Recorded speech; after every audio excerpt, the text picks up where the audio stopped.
Today we are going to deal with the last topic of Unit 1. Good afternoon, everyone. So Unit 1 is Dynamics of Communication, and today's topic that we are going to deal with is Interpersonal and Intercultural Communication. Let me switch on the slide for it.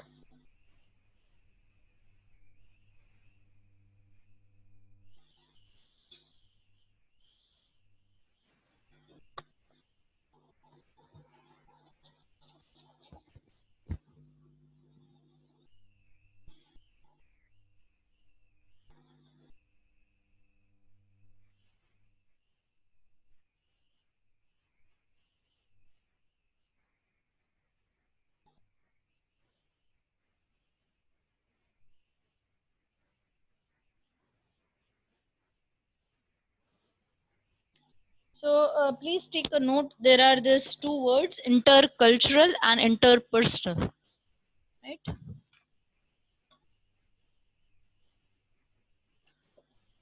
And why do we need these two kinds of communication in today's modern organization?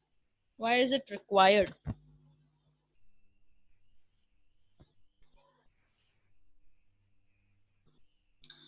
Let's understand first interpersonal and then we'll go on to intercultural. Now, if you take human beings, they're not machines. You cannot work longer duration of hours. Even if the number of hours are more, you'll require living beings to be there so that you can talk and share your feelings. Imagine yourself that you are working in an organization but there is nobody to talk to. There is nobody to discuss. Even though you are the best in your field, in such times you will feel quite demotivated. You will not be motivated to work after a certain number of hours or after a certain period of time. So it is necessary that you have to work with people around you. You need people. Let's take a simple example. When we dress up in the morning for coming to the college, or when we dress up when we need to attend a function, what do? We take somebody's opinion. Am I looking proper? Do you think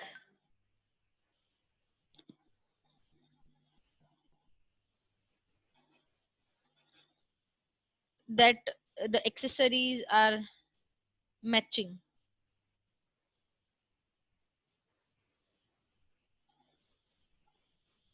So you take an opinion. Similarly, when you are working in a workplace in an organization, you need to take an opinion. Do you think that project will work? Do you think I should ask for more time? Right? This opinion taking is important to boost your morale.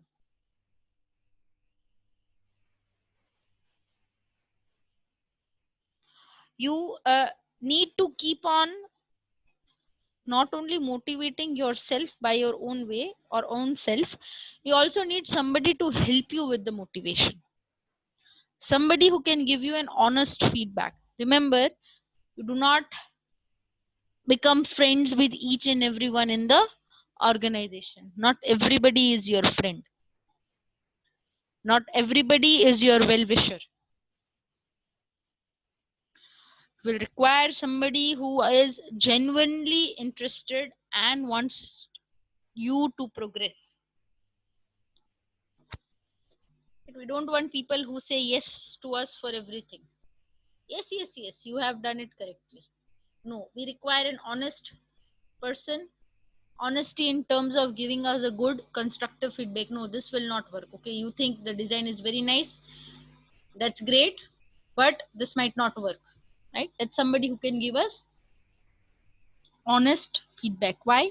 if we do not get an honest feedback, we will never be able to progress in our life. We will never be able to work or move ahead in our life. So, as we know, every problem might not have only one solution. There are different ways of solving the same problem. I, as a person, I alone would get one or two ideas. What if there are a team of people with me? I might get 4 or 5 more possibilities which I might not have thought about, right? So, people sitting together can brainstorm. By brainstorming, we mean thinking of different solutions, not looking at the feasibility, whether the solution will work or not, but just thinking about different solutions that are possible for a said problem. Okay, different solutions that are possible for a said problem. Then, like, initially, don't look into whether the problem will work, the solution will work or not. But what do? Which are the solutions? First, you find those out. So brainstorming actually means noting down solutions. Then you go on in detail whether the solution will work or not, is the idea good or not, that comes after, right?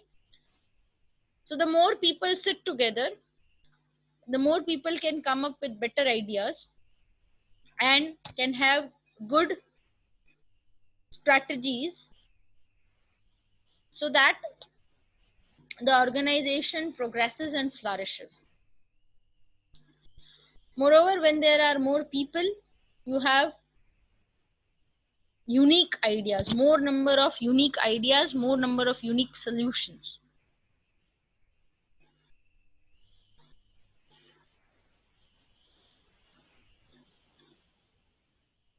Say when somebody tells you, very simplest of the compliment would boost your morale a lot. Let's say somebody tells you your project worked very nice. I liked your project. Good thought you have given to your project. Even if it is the simplest of a science project that you have done, it would feel very good. It would feel very good when somebody says your work was really nice. I liked it. I did not have such an idea about things happening in this way. We need people in our organization who can boost our morale. Even a small, very good, keep it up would go a long way. It would help you find your true potential as well.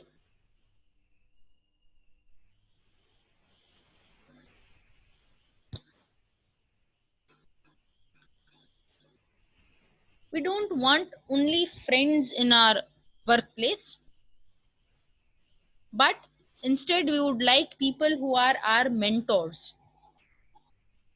We don't want only friends or colleagues at our workplace, we want mentors. What do I mean by mentors over here? I mean the people who would strictly tell it that your idea is very bad, throw it in the dustbin, come up with something new. People who would not just tell you that the idea is bad, but also will sit with you to revise your idea. People who don't only give orders and instructions, but people who follow the same. People whom you can consider to be your guides. We always have somebody in mind. I want to become like this person. Very punctual. I like the punctuality. Person is really punctual. Comes on time, lives on time, does work on time. I want to become like him or her. Right? That's what a mentor is all about. In case of workplace scenarios, we don't require just friends who can chit chat with us, sit with us, but we require mentors who are genuinely interested in our product, in our progress. Now, if you do not talk to people at your workplace, in times of need, nobody will come to help you. See, when I say times of need, what do we mean here? We mean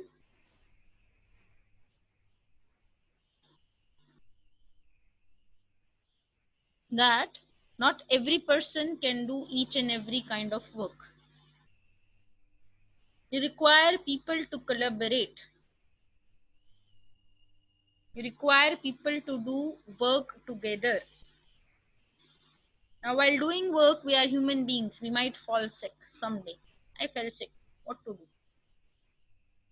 If I don't talk with people, when I'm sick and when I require somebody to do a certain work, organizations work in a certain setup or a certain scenario. So you need work to be done, whatever be the situation. You need to see to it that the work is done on time, work is completed on time, things are being you are or your company is being judged on these things, right? That are you completing your work on time? Do you do things on time? Are you reliable? Can we rely on you, right? So at such times you require somebody who can help you deliver your work, somebody who can help you work on things. In turn, the other person will also require help someday. In turn, the other person would also require help someday, and that time you can become or you can come to his or her help. This is only possible if and if you talk to people, you collaborate with people. Moreover, if only one person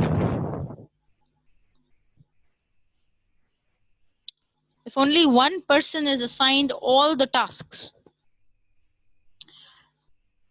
it would become quite difficult for that person to complete the task. Why? You will be overburdened. Every individual has his or her own specialty or his or her own area of specialization. You cannot specialize in everything. You need a group of people. When you are the only one doing all the job, you feel overburdened, and then the result would be that you do not meet the deadlines. The tasks that are assigned are never completed on time. In such a case, the reputation of the organization goes down. You cannot just ignore things not being completed on time, right? So at such times, the organization's reputation falls down, which is not good for any organization, right? So you need fellow workers with whom you can work, you can collaborate, and you can complete the given tasks on time without being burdened or overburdened. If you see in an organization, roles and responsibilities are assigned according to your specialization. As I said, one person alone cannot work and complete each and every task. You need a group of people who are the very best in their fields to complete the task. All right.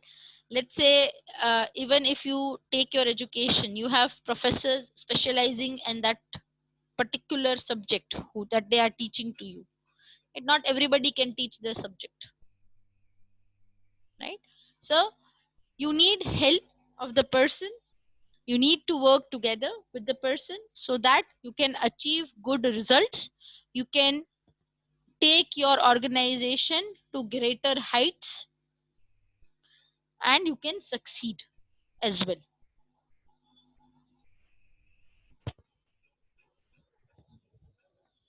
This is our reconnecting question.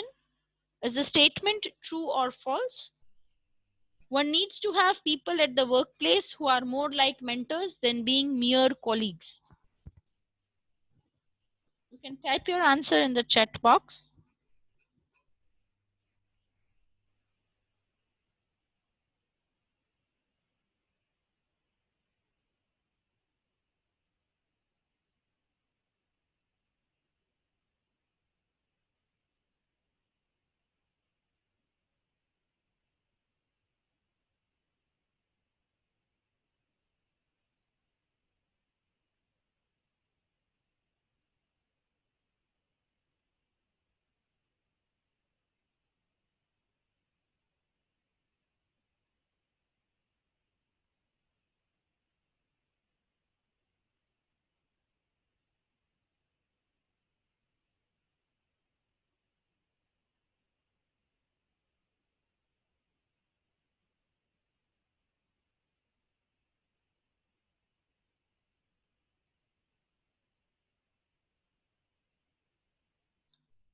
we've got three people who say that the statement is true and one person who says that the statement is false.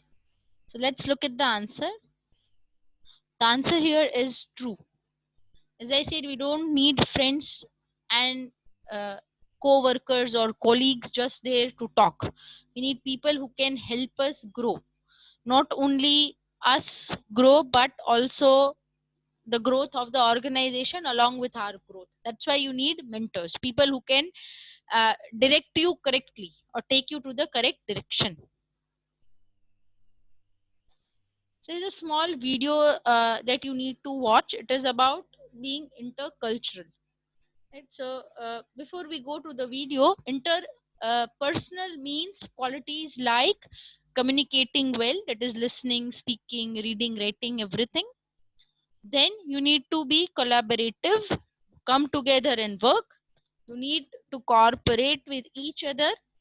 You need to be ethical. You need to follow certain rules and principles.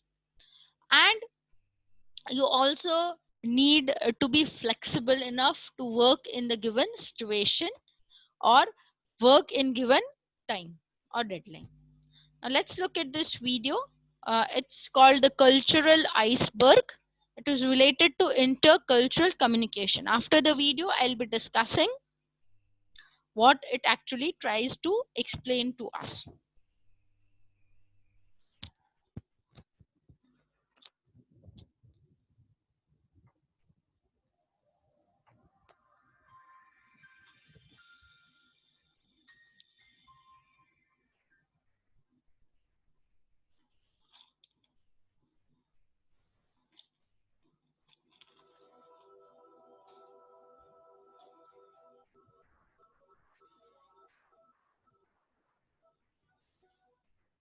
When you compare culture to an iceberg, you can begin to understand a very important quality that all cultures have in common. The most significant feature of an iceberg is that most of it is under the water, and you can only see about 10 to 15% above the surface. From above, the rest of it is a bit of a mystery. We know it's there, we just can't observe it easily. When we look at a culture, we find the exact same characteristic. When you visit another country for the first time, you will notice lots of small differences in how people dress, the food they eat, music they listen to, and generally how they behave and how they do things. These are the aspects of a culture that we can observe and experience easily using our five main physical senses. Let's look at some examples of the types of things we find above the surface. First of all, there will be the language. You might not understand it, but you can hear it and see it, so it is obviously there. Next come all the different forms of art, including music, dance, cinema, painting, sculpture, theatre, and architecture. Cultures are maintained through their traditions, customs, and rituals. Closely linked to these are the different religions which are associated with particular cultures. Food is more often than not central to a region's identity, and what people eat and how they eat it and who they eat it with can give us an insight into their ways of life.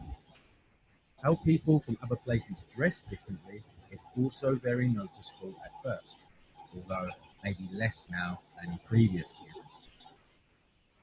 Above the surface, we can also see a culture's institutions, which include its organizations and societies, and its laws and practices. Lastly, on this iceberg, we can see manners, which basically refers to the ways in which people can be polite and show respect to the people around us. Tourists on their holidays interact with foreign cultures at this level, which is perfectly fine. But for a deeper understanding of a culture, then we must take the plunge and find out what's going on down below. Language is a fundamental part of culture, and in this situation is the link between above and below the surface. As we begin to descend, we find the things that people think about and can probably describe or explain using the words of their language.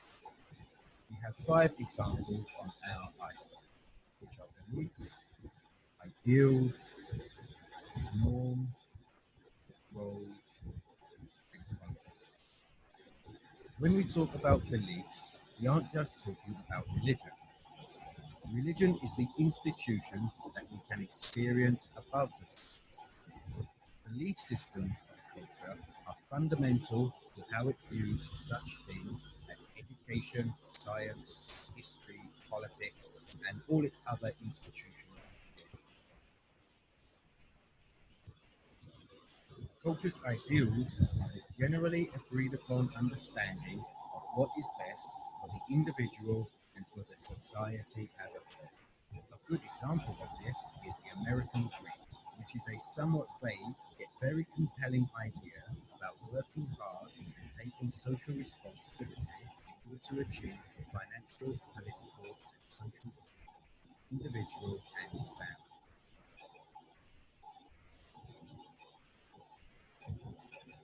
The norms of a culture are basically the behaviors and actions of people which are considered by the society as normal and not unusual.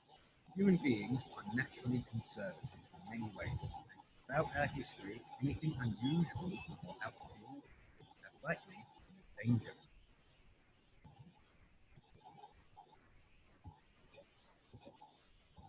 Everybody within their lifetime will take on many different roles. For example, every man will play the role of a son. Many go on to become husbands, fathers, and then grandfathers. Society offers countless roles that individuals work towards to take on as part of their identity. Now, gender, ethnicity, economic status, job or career, and personality determine which kinds of roles you will take on.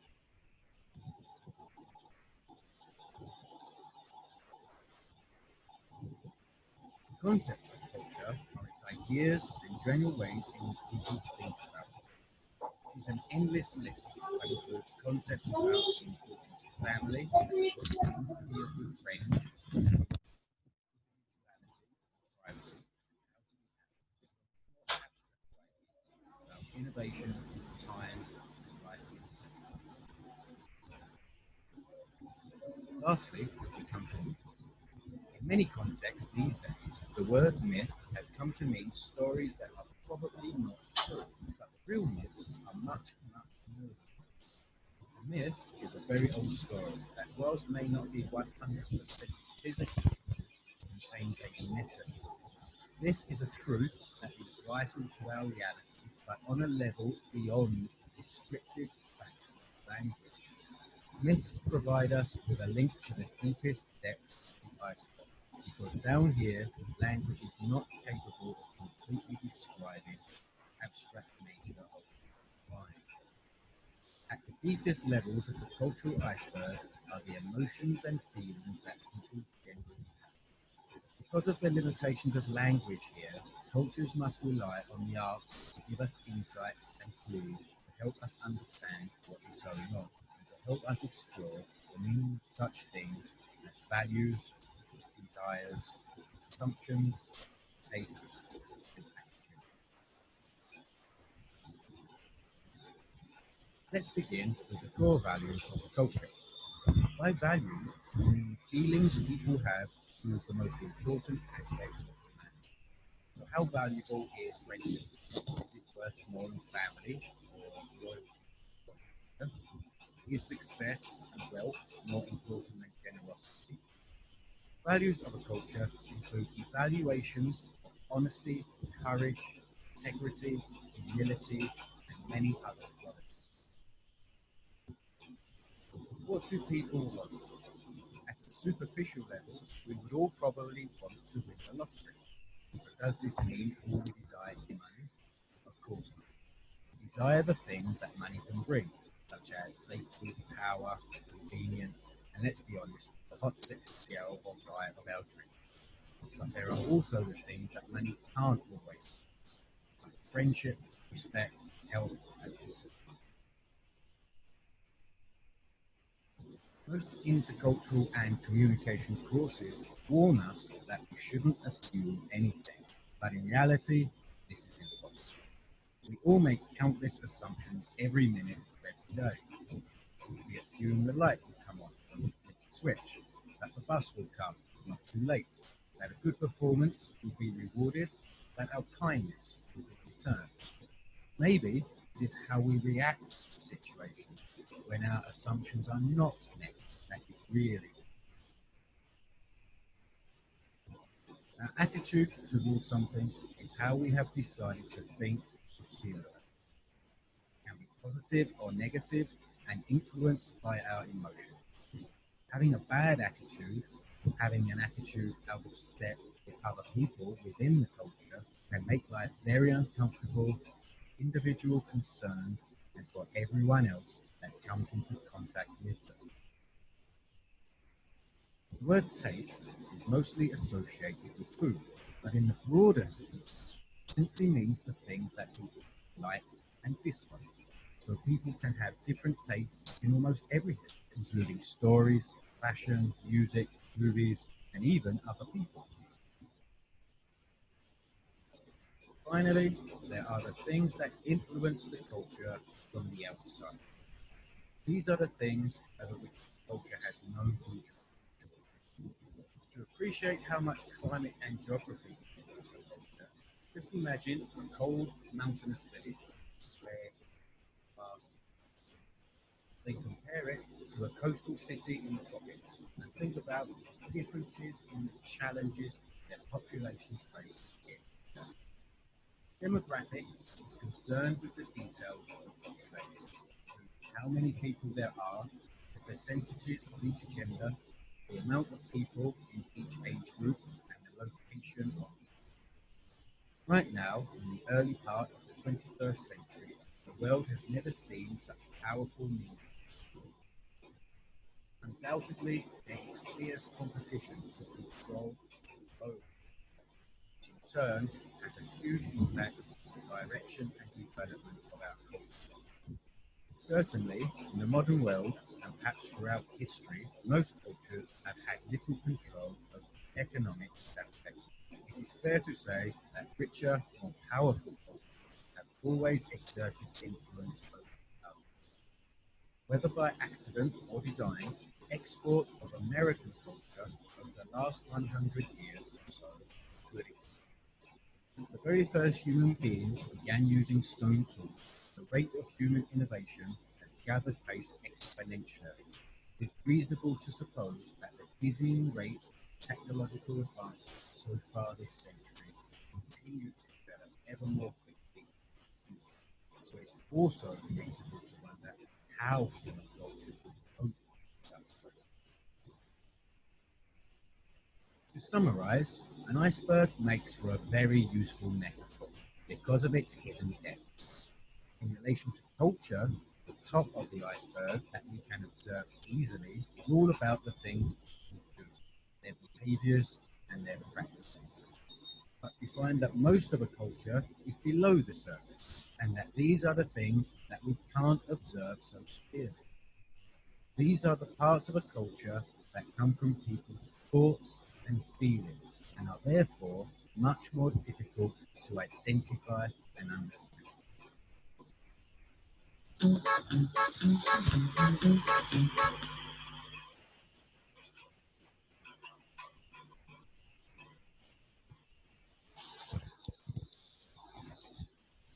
So our question here is that beliefs in the cultural iceberg are found on the surface. Do you see that the belief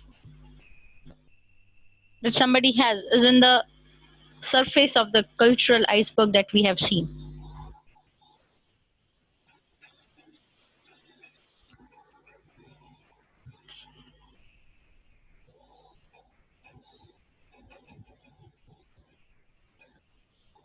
You all are absolutely correct. Because beliefs, you cannot understand the belief of any culture from the top, it would be always lying beneath. So, why is it important to have intercultural communication in today's organization? See, whenever we talk of a workplace, the workplace cannot be limited to people of the same region or the people of the same country. At times you have to extend. Now are the times then with that when we talk of, we're talking about a global era. We're talking about the times when you are not limited to one country, one place. We're talking about times when you have expanded. The expansion has happened not only in terms of having branches and recruiting people from the same country, but has also happened in terms of you moving somewhere, somebody coming to your branch to move in there, work in a way where you get to know each other. You have times to work in other places as well.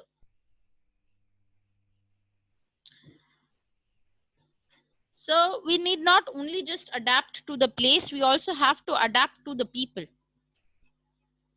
Why? You're not just going to work in the place, you're going to work with the people. Because of this, the organization might have difficulty. You might face difficulty if you do not, or you are not able to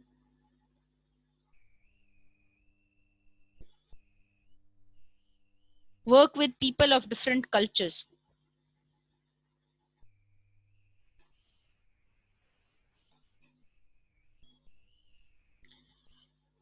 To talk to somebody, you need to understand the person. And every time you meet somebody new, you have to make a new adjustment. You may also have to travel to different parts of the country or the world due to your work. And adaptation has never been a new concept for human beings. Remember, Darwin has told the survival of the fittest, the one that adapts to the circumstances survives.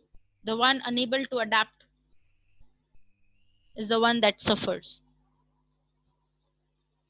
This concept has never been new to us. This concept is very old. But how do we adapt with people? We can adapt with people if we try and get to know them. We try and get to see how they have sustained in their culture.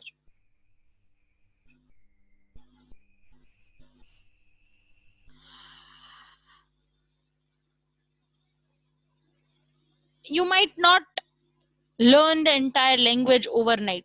Remember here, not understanding, not knowing the language for a certain period of time is fine, but then you have to learn it. Let's take examples of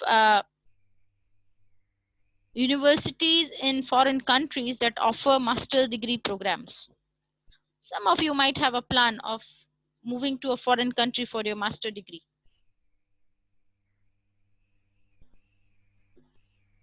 If you research a little, you will come to know that this kinds of universities would insist that you learn the language. Why? Because it would be one of the ways of your survival. If you communicate, you can survive. You can talk. I need this. I have this problem. Can you guide me towards this, etc. So the first requirement of getting admission in a particular university would be learning the language. Other things would fall in place.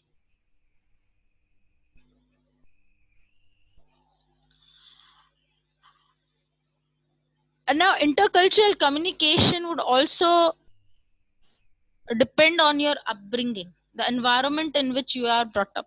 So it is obvious that a person who has been brought up in the United States or the UK or India, his or her cultural background would be different.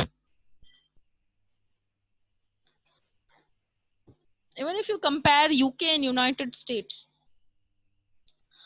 the countries seem similar, speak or we feel that they speak similar kind of a language, but even in their ways of speaking there is a difference. In their way of spelling a word is also different. What I'm trying to help you with is what seems to be similar might not be if you try and understand it in a deeper context.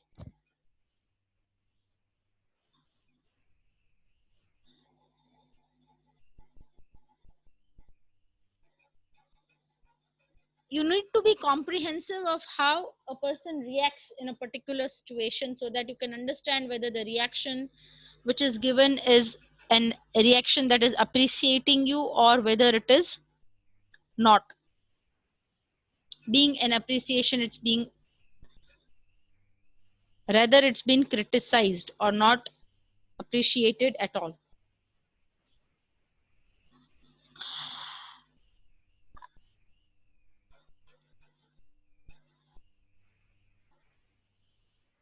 Let's take for example, in the Western world or the countries in West, it is okay to take the name of your superior. Whereas if you take the same example in India, we usually call our superiors by addressing them as sir or madam. Right? So we should know these little differences of the culture. Now, what happens is when a person has to work in a different environment, he or she could suffer from what is known as a cultural shock. What is this cultural shock?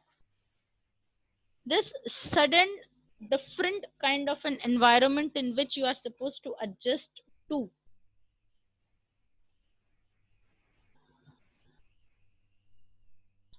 and you are unable to do so, this adjustment can be termed as a cultural shock. It is actually the anxiety that you feel, a little disorientation or non belongingness. I don't belong here. How will I cope up with it? And that is known as a cultural shock. Why? Because the culture is unknown to you. Why? Because the culture is unknown to you. That is why you would receive this shock. Now, what can we do to stay away from this kinds of cultural shocks? We need to know a little about the different cultures.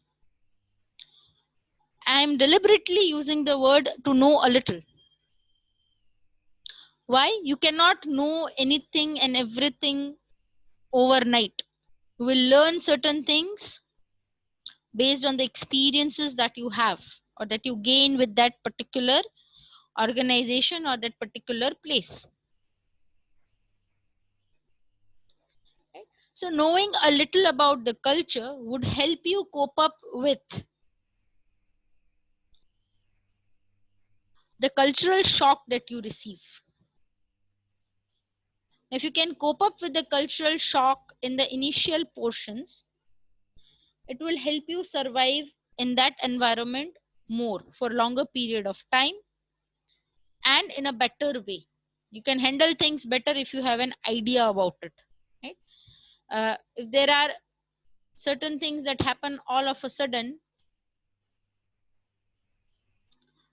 let's say the way this pandemic started, it was quite sudden. We were all not knowing what to do.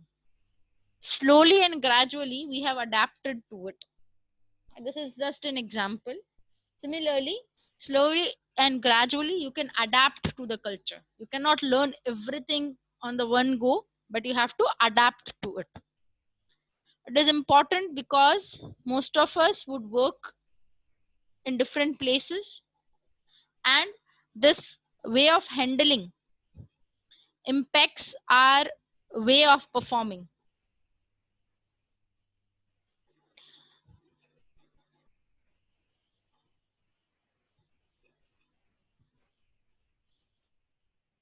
It also impacts our efficiency of doing a work. And when you have a positive environment to work around, when you have a positive environment to work in, you will always give better results. That is why intercultural uh, communication or trying to understand other cultures is equally important as knowing to do your own work. So, with this, we complete unit number 1. Do we have any doubts, any questions, or queries?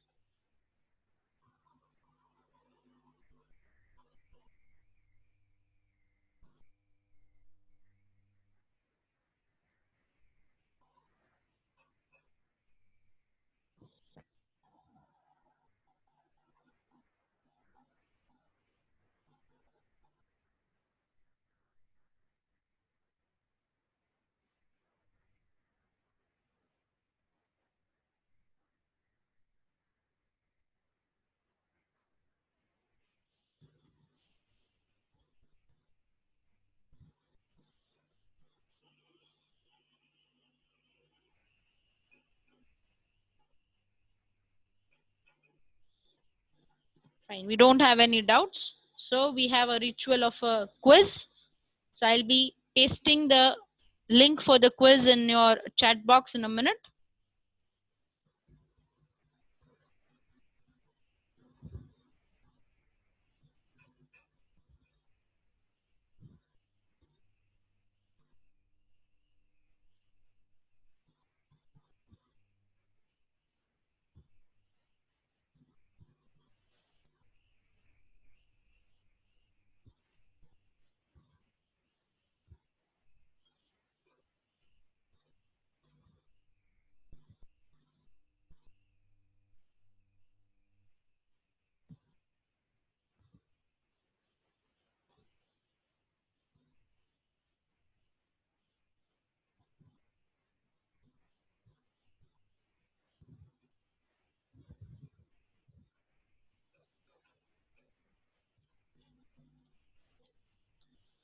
You can see the link for today's quiz. You can start attempting the quiz now.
One or two of you still need to complete the test.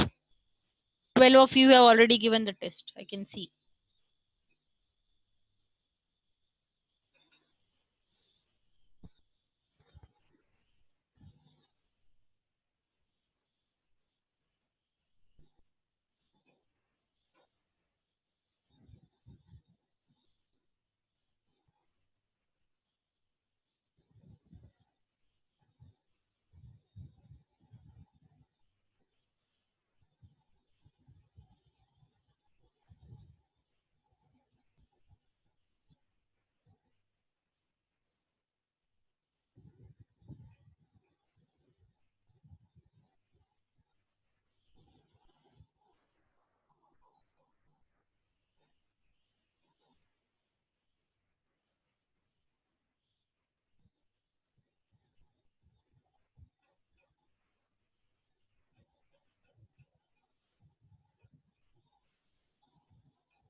If you have completed the test, that is good. If you have unable to open the link due to certain network issues or something, the link is there is no problem with the link because most of your friends have appeared for it. So what you may do is you may try to finish the test before 4:30. Now for the attendance part, I've already taken attendance from the people who are present, the participants who are present. In case I have missed your name, you may tell me. I'll just call out the absent numbers. Okay, I'm talking about the absent numbers. A 19 series, enrollment number 2, enrollment number 10, 14, 16, 17, 18, and enrollment number 20. These are the absent numbers for today. See, when I call out the absent numbers, it means the others are present. So you cannot tell me your number if your number has not been called out in the absent numbers. I'll repeat again. Absent numbers are 2, 10, 14, 16, 17, 18, and 20. The rest of you are present. Okay, fine. So please remember, we have completed unit 1. Now we will have a test, a unit test, similar kind of a unit test. Just like the quizzes that we have had, we will have a test in the next lecture, which will cover all the topics of unit number 1. Kindly prepare for it. All the PPTs have been uploaded in the e-content. You can refer to the PPTs of the e-content, and please prepare for the test on the next in the next lecture. Thank you, class. Have a nice day.